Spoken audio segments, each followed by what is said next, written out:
चमकीली अपनी बेटी से कह रही होती है कि बेटा, हमारा जो केलों का बाग है, जब वो पक जाएगा तो इसको मैं अच्छे दाम में बाजार में जाके बेच आऊंगी।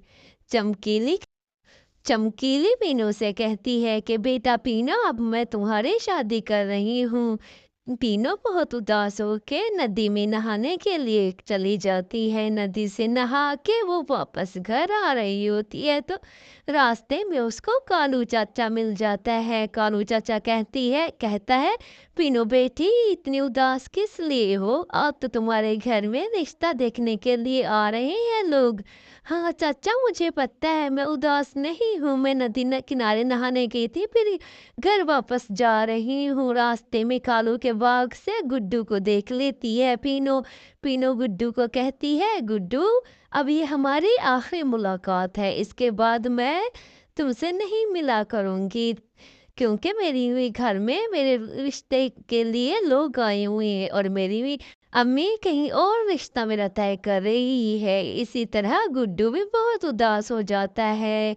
फिर पीनू अपने घर चली जाती है। रास्ते में बहुत उदास होती रहती है। उसके घर में उसकी सास आई हुई होती है।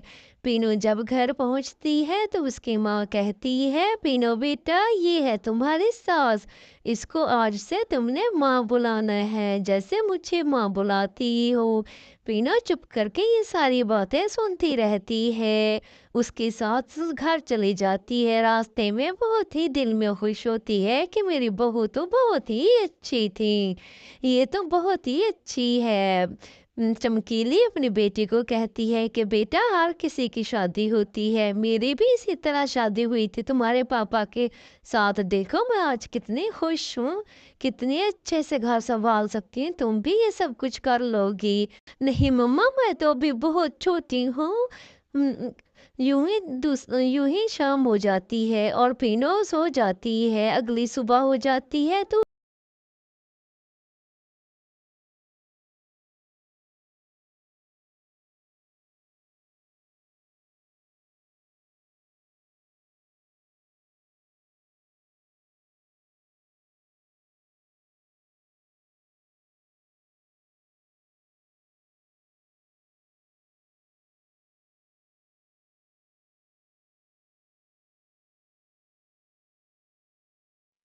पीनू अपनी माँ को कहती है, माँ मैं बहुत खुश हूँ। इसी तरह उनकी शादी हो जाती है, वह हंसी खुशी रहते हैं।